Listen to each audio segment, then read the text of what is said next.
Okay mga boss, share ko lang itong naging laban namin ni Master Idol Tulits Country ng Masbate. So nag-PM siya sa atin mga boss na gustong sumubok or mag-challenge sa Dama Legend. Sa gustong maglaro ng Dama Legend mga boss, mag-install at mag-download lang kayo sa Play Store. Okay? Game 1, tumira ko ng 313. Nag-115 siya, 7-3. Ito yung pambansang tirada natin sa online mga boss. Nag-real ang kalaban, ganyan. Tapos nag-115 ako, nag-5-1. Nag-5-1 din ako, tsaka nag-314, ganyan. So positioning talaga yung kalaban mga boss. Ito talaga yung 313. So sa opening mga boss, medyo dihado ka sa posisyon. Pero okay lang, kakabawi tayo sa in-game dito mga boss. Pag 116 ko mga boss, nag-6-2 siya. So bawal yung 9-5, kaya subo agad.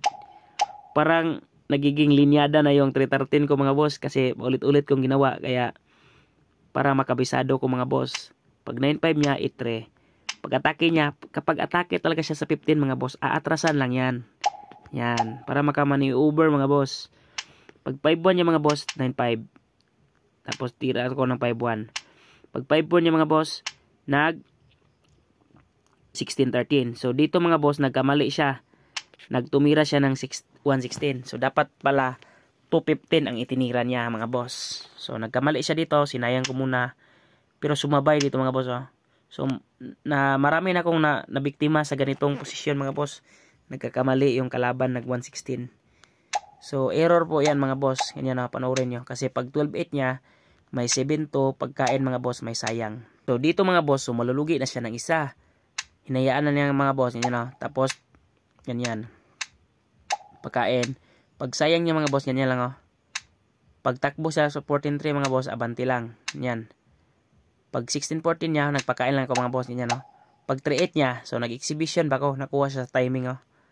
Nagpadalawa pa ako mga boss, pero nabilang ko na yon na ma 1-on-1 siya. So talo na siya mga boss, nag-resign na sa game 1 kasi kahit saan tumira, titira lang ako ng 16-14. Okay, panalo tayo mga boss sa game 1. So nag-rematch kami, game 2, tumira si Boss Tulits ng 116, 314 naman ako, 5-1 siya, tapos 115. Nag 16-13. Kaya nag 5-1 lang ako, 116 siya, tapos 8-3. So inipit ko siya, 10-5. So tirang ipit yung dinipinsa ko sa tirang 116 mga boss. Tingnan natin kung baka malito si Boss Tulits. Ganyan. Abante ako sa 5-15. Nag 12-7 siya mga boss, nag 11-7 siya mga boss, 6-1 lang. Tapos abante siya mga boss sa 7-2. Nag 9-5 lang ako. So dito mga boss, pwede naman sana umatras. Pwede mag 2-14, pwede 12-7. So marami. Pero nagkamali siya ng timing mga boss. Tumira siya ng 8-3. So nagkamali po siya mga boss ha. Kaya nalansi ko siya. Basic lang nalansi mga boss. Dito lang oh. 15-15. Pagkain niya, kain ako dalawa. Dito ako kakain. Pagkain niya. So lugi na siya ng isa mga boss. Yan. Kaya lugi na siya ng isa. Kaya hindi natin hayaan mga boss na makatabla pa ito mga boss. Yan lang oh. Pagdama ko mga boss, tuluyang nag-resign si Boss Tulits. So nice game, Boss Tulits Country ng Masbate.